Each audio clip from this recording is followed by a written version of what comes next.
Good morning students.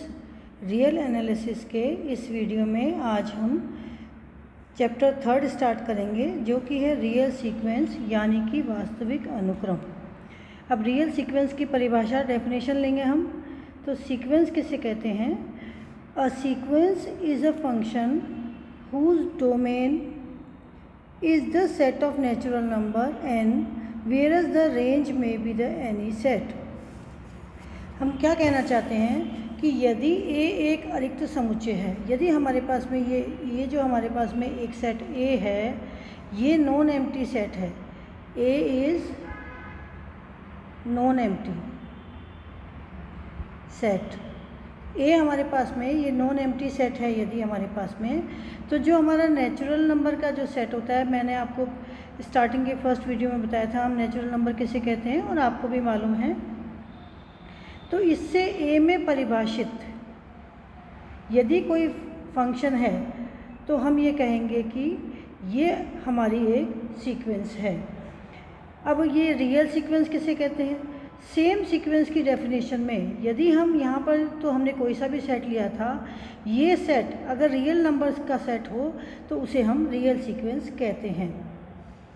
अर्थात यदि f कोई फंक्शन है हमारा जो कि n से r में है, यानी कि नेचुरल नंबर से रियल नंबर में है, तो उसे हम वास्तविक अनुक्रम या रियल सीक्वेंस कहते हैं। इन जनरल हम रियल सीक्वेंस ही पढ़ते हैं, पर उसको हम सीक्वेंस बोलते हैं। इन सीक्वेंस को हम जो रिप्रेजेंट करते हैं उसको हम xn लिख देते हैं या x ब्रैकेट में n लिख देते हैं, और इसको जो हमारा xn है इसको nth term of the sequence हम कहते हैं। अब इसको हम और भी कई तरीके से रिप्रेजेंट कर सकते हैं, x1, x2, x3 और x ब्रैकेट में 1, x ब्रैकेट में 2 एंड सो ऑन, और कर्ली ब्रैकेट में xn। अब ये जो कर्ली ब्रैकेट में xn है, इसका मतलब 1 से लेके n तक की टर्म्स जो आएगी सीक्वेंस की, वो हमारी सीक्वेंस का रिप्रेजेंटेशन कहलाता है। अब रेंज ऑफ द सीक्वेंस क्या होता है? The set of all distinct terms of a sequence is called its range. Thus the range of sequence is equal to, जैसे हमारे पास में ये सीक्वेंस है xn, तो इसका जो पहला टर्म है, दूसरा टर्म है, तीसरा टर्म है, इन सबको हम एक ब्रैकेट के अंदर लिखें तो इसे हम सीक्वेंस कहते, रेंज कहते हैं। यानी अनुक्रम के अलग अलग पदों का समुच्चय। ये अलग अलग पद हो गए, ये इनका समुच्चय हो गया, इसे हम अनुक्रम का परिसर कहते हैं। अब हम सीक्वेंस के कुछ एग्जांपल्स लेते हैं। जैसे मान लेते हैं कि xn इक्वल टू 1/n है, तो हमारे पास में सीक्वेंस क्या बनेगी? हम n जो हमारा डोमेन है वो हमारा है नेचुरल नंबर, तो ये हम n इज इक्वल टू 1, 2, 3 इस तरह से अगर हम लें तो हमारे पास में ये 1/1 बनेगा, फिर 1/2, फिर 1/3। तो ये सीक्वेंस हमारी क्या बनेगी? 1, 1/2, 1/3 एंड सो ऑन। इसी तरह से अगर हमारे पास में xn इक्वल टू -1 की पावर n-1 दिया हुआ है, तो यहाँ पर भी हम n equal to 1, 2, 3 and so on लिखें तो हमारी सीक्वेंस बनती है, जो क्या हो गई? -1 की पावर 0 विच इज़ 1, -1 की पावर 1 विच इज़ -1। इसी तरह से जब आप 2, 3, 4 रखते चले जाएंगे तो हमारे पास में ये सीक्वेंस बनेगी। अब इन दोनों सीक्वेंस में हमारी जो रेंज है वो हम क्या कहेंगे? रेंज का मतलब होता है जो सीक्वेंस के नंबर्स हैं, जैसे ये x1, x2, x3। तो पहले वाले एग्जांपल में रेंज हो गई x1, x2, x3, और डोमेन क्या हुआ? 1, 2, 3, ये डोमेन होता है और ये हमारी रेंज हो गई। इसी तरह से सेकेंड वाले में जब यहाँ पर हम देखते हैं कि 1, -1, 1, -1 रिपीट हो रहे हैं, तो हम इसको इस तरह से भी लिख सकते हैं, range is equal to 1 to -1। तो हम क्या कहेंगे कि हमारा जो सीक्वेंस है उस सीक्वेंस की रेंज इनफाइनाइट भी हो सकती है और फाइनाइट भी हो सकती है। चाहे सीक्वेंस हमारी इनफाइनाइट हो, लेकिन उसकी जो रेंज है वो फाइनाइट भी हो सकती है। अब हम कांस्टेंट सीक्वेंस की परिभाषा देखेंगे। A sequence xn defined by xn equal to c। Generally आपको पता है कांस्टेंट कोई भी हम ले लेते हैं, नंबर होता है या कोई एलिमेंट्स होता है, अगर हमारे पास में ये सीक्वेंस कांस्टेंट है, इसका मतलब n बराबर हम 1 2 3 कितना भी रखें वो हमेशा कांस्टेंट ही आएगा, मतलब C C C and so on. तो इसकी रेंज क्या हो जाएगी C, विच इज़ क्या है, ये फाइनाइट है, जबकि हमारा जो सीक्वेंस है वो इनफाइनाइट हो गया। C C C करके कितने भी टर्म्स हो गए, n जितने हो गए उतने टर्म्स। तो इस तरह से कांस्टेंट सीक्वेंस जो होती है उसका रेंज हमेशा फाइनाइट होता है। अब नेक्स्ट है इक्वलिटी ऑफ सीक्वेंस। दो सीक्वेंस बराबर कब कहलाती हैं, जब उन दोनों सीक्वेंस के जो टर्म्स हैं वो बराबर हों। जैसे xn इक्वल टू मैं लिखूँ सीक्वेंस को 1 -1 1 -1 एंड सो ऑन, और yn को मैं लिखूँ -1 की पावर n, तो दोनों बिल्कुल सेम हैं। अगर हम एक साथ एक दूसरे को देखें, xn तो लिखा हुआ ही है और yn में n बराबर हम 1 2 3 for all n is element of natural number हम यहाँ पर रखें तो हमारे पास में ये सेम आ जाएगी। इसलिए यहाँ पर हमारे पास में क्या है, xn sequence equal to yn sequence.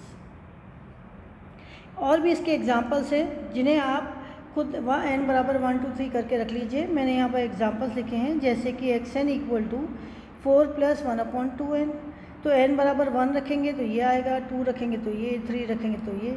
इसी तरह से इसको हम रिप्रेजेंट कर सकते हैं, x1 इक्वल टू 9/2 हो गया, सेकेंड टर्म हमारी 17/4 हो गई, थर्ड टर्म हमारी 33/8 हो गई। और भी ये एग्जांपल्स हैं, इन्हें आप खुद करेंगे। xn इक्वल टू मैंने लिखा है 1 - 1 की पावर n, तो आप इसका xn जो हमारा पास सीक्वेंस है उसको निकालिए और खुद लिखिए। इसी तरह से इसका भी आप खुद करिए। अब हम कुछ ये डेफिनेशंस के साथ साथ हम ये भी कह सकते हैं कि जो सीक्वेंस है उसका डोमेन हमेशा n होता है, यानी कि प्रांत हमेशा n होता है, और n है क्योंकि वो नेचुरल नंबर है इसलिए इसमें इनफाइनाइट नंबर ऑफ टर्म्स होते हैं। लेकिन उसका जो रेंज है या जो परिसर है वो फाइनाइट भी हो सकता है, जैसे कि मैंने अभी आपको ऊपर एग्जाम्पल में बताया था। नाउ अब हम नेक्स्ट पढ़ेंगे बाउंडेड सीक्वेंस। बाउंडेड सीक्वेंस किसे कहते हैं, उसमें सुप्रीमम क्या होता है, उसमें इन्फीमम क्या होता है। अब बाउंडेड सीक्वेंस हिंदी में हम बोलते हैं परिबद्ध अनुक्रम। तो परिबद्ध अनुक्रम के लिए पहले मैं ये डेफिनेशन आपको इसमें इंग्लिश में पढ़ के सुनाती हूँ, फिर उसको मैं आपको समझाऊंगी। A sequence is called a bounded sequence. कोई भी सीक्वेंस जो है वो बाउंडेड सीक्वेंस कहलाती है if it is bounded below as well as bounded above, यदि वो नीचे से भी परिबद्ध हो और ऊपर से भी परिबद्ध हो। मैंने आपको पिछले वीडियो में जो रियल एनालिसिस का 3rd वीडियो था उसमें मैंने सेट के bounded below, bounded above, supremum, infimum के बारे में पढ़ाया है। वैसे ही ये होता है सीक्वेंस का bounded. Thus, a sequence X is a bounded sequence if there exists a number k is greater than or equal to 0 such that xn modulus of xn is less than or equal to k। इसका मतलब क्या हुआ कि xn lies between small k to capital K। ये मैंने आपको पिछले video में बताया था। जो सीक्वेंस हमारी neither below nor bounded above, मतलब जो कि ना नीचे से परिबद्ध है या ऊपर से परिबद्ध नहीं है, उसे हम अनबाउंडेड सीक्वेंस कहते हैं। अब मैं दोबारा से एक बार आपको समझा देती हूँ। बाउंडेड सीक्वेंस और सुप्रीमम, इन्फीमम किसे कहते हैं कि एक अनुक्रम xn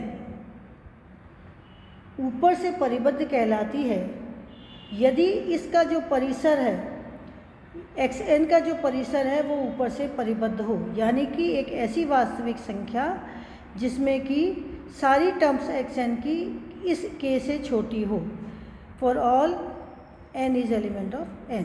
तो ये हमारा बाउंडेड अबव कहलाता है, जिसमें कि सीक्वेंस की सारी संख्याएं किसी एक संख्या से छोटी हों। इसी तरह से बाउंडेड बिलो जो होता है उसमें बाउंडेड बिलो में हमारे पास में होगा सीक्वेंस की सारी संख्याएं किसी एक संख्या से बड़ी हों।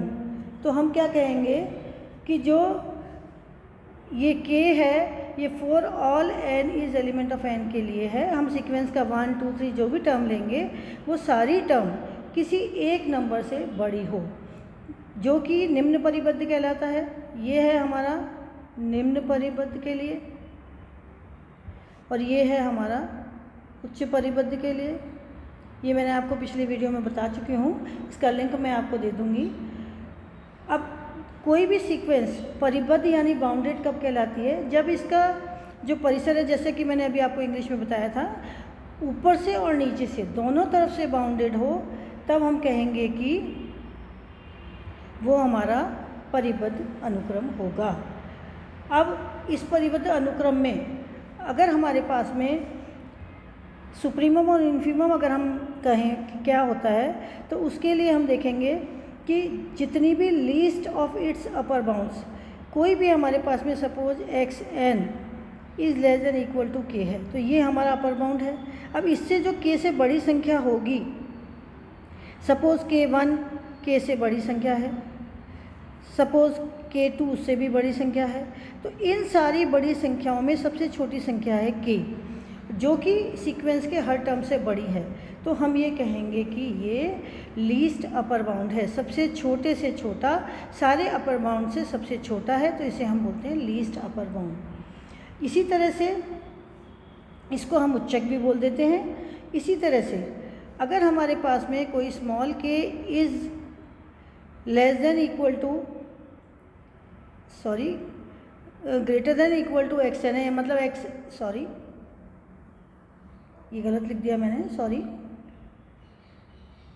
यहाँ पर k is less than equal to x n, मतलब एक ऐसी टर्म जो इससे एक्स एन से छोटी हो, मतलब एक्स एन की सारी टर्म इस टर्म से बड़ी हों। अब उसमें चाहे अगर k1 है वो k से छोटा है, तो हम ये कहेंगे कि जो इन सब में बड़ा है, सबसे बड़ा लीस्ट अपर बाउंड हो जाता है ये, ग्रेटेस्ट लोअर बाउंड, जितने भी लोअर बाउंड हैं उन सब में जो सबसे बड़ा है उसे हम ग्रेटेस्ट लोअर बाउंड या निम्नक कहते हैं। अब इसके हम एग्जाम्पल देखते हैं। तो एग्जाम्पल सीक्वेंस हमारी पास में x N equal to 1/n अगर हम लें, तो वो क्या हो जाता है 1, 1/2, 1/3, ठीक है। तो ये हमारी जो सीक्वेंस है, ये अगर हम इसको आगे तक करते चले जाएं तो ये क्या आ जाएगा, x n is less than equal to 1। X सारी टर्म जितनी भी हैं ये 1 से कम हैं, 1 से घटती भी जा रही है, देखिए। और किससे बड़ी है, 0 से। अगर हम ये n तक चले जाएं, for all n is element of n, तो जब हम n तक चले जाएंगे तो ये 1/∞ आ जाएगा, और इन्फिनिटी 0 होता है, 1/∞ 0 होता है। तो इसलिए हमारे पास में एक्स एन जो है, सीक्वेंस की जो nth टर्म है या एक्स एन है, वो किसके बीच में है, 0 और 1 से। तो हम क्या कहेंगे कि this sequence is bounded and supremum क्या है इसका, सुप्रीमम यानी लीस्ट अपर बाउंड क्या है इसका, 1 है, क्योंकि बाकी सारे जो अगर 2 आ जाएगा, 3 आ जाएगा, वो सारे 1 से बड़े हैं। तो सबसे छोटा कौन सा है, 1। तो सारी सीक्वेंस में, इस सीक्वेंस एक्स एन में हमारे पास में लीस्ट अपर बाउंड या सुप्रीमम होगा 1। इसी तरह से हम एक सीक्वेंस और लें, एक एग्जांपल हम और लें। अगर n² हमारे पास में एक सीक्वेंस है, तो अब हम इसको देखते हैं कि अगर हम इसमें सीक्वेंस के लिए लिखते हैं तो 1, 4, 9 एंड सो ऑन, इस तरह से आएगी। पर ये n टेंस टू इन्फिनिटी पे इन्फिनिटी हो जाएगी। इसका मतलब this sequence is bounded below but not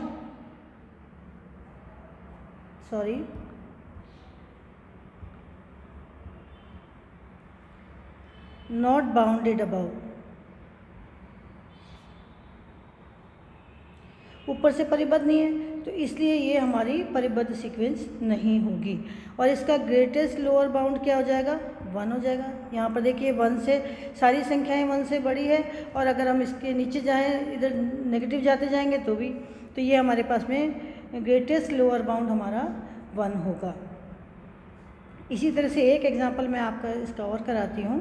example है, सीक्वेंस हमारे पास में है 1 प्लस 1/2 प्लस 1/2 स्क्वायर प्लस 1/2 की power n minus 1 for all n is element of n। अब हमें ये बताना है कि ये जो सीक्वेंस है ये बाउंडेड है या नहीं है। तो सबसे पहले तो हम इस सीक्वेंस को देखें कि ये क्या है। हमने क्या देखा है कि ये जो सीक्वेंस का x1 पहली बार जब हम 1 रखते हैं तो x1 बराबर 1 है। जब हम x2 दूसरी सीक्वेंस देखते हैं तो वो 1 प्लस 1/2 है। यहाँ पर 1 प्लस 1/2, इसको कंफ्यूज नहीं करना, ये कॉमन नहीं लगा हुआ है। यहाँ पर ये पूरी सीक्वेंस इस तरह से है। फिर जब हम x3 लिखेंगे इसकी तो ये 1 प्लस 1/2 प्लस 1/2 का स्क्वायर। इसी तरह से जब हम इसकी xn भी टर्म लिखते हैं तो वो आती है 1 plus 1/2 plus 1/2 square plus up to 1/2n minus 1। तो हम यहाँ पर क्या देखते हैं कि ये जो सीक्वेंस है, यहाँ पर अगर हम n टेंस टू इन्फिनिटी भी रखें तो ये जो सीक्वेंस है ये पूरी की पूरी 2 से हमेशा छोटी होगी। 1 फिर प्लस 0.5 फिर प्लस एंड सो ऑन। जब हम इसको निकालते चले जाएंगे ये लास्ट में 0 आ जाएगा। तो ये 1 और 1 की एडिशन 2 से छोटा होगा हमेशा, और 1 से स्टार्ट होता है ये। तो इसका लोअर बाउंड क्या है 1 और upper bound is equal to 2, बल्कि ग्रेटेस्ट लोअर बाउंड और लीस्ट अपर बाउंड हो गया ये। ग्रेटेस्ट GL भी इसको लिख देती हूँ मैं, ग्रेटेस्ट लोअर बाउंड हो गया ये, और ये लीस्ट अपर बाउंड हो गया। तो उच्चक और निम्नक ये इसका है हमारे पास में उच्चक, और ये हमारे पास में है निम्नक।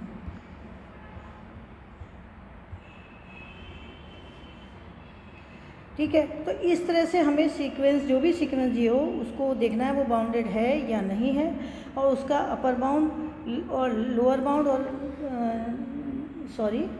लीस्ट अपर बाउंड और ग्रेटेस्ट लोअर बाउंड भी हमें निकालना है। अब मैं यहाँ पर कुछ सवाल लिख देती हूँ जिसे आप खुद चेक कर लेंगे।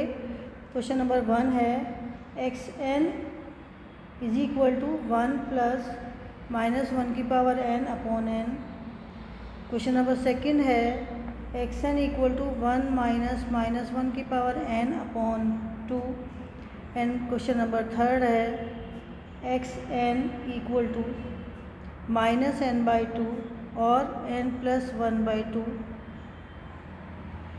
when n is even and when n is odd।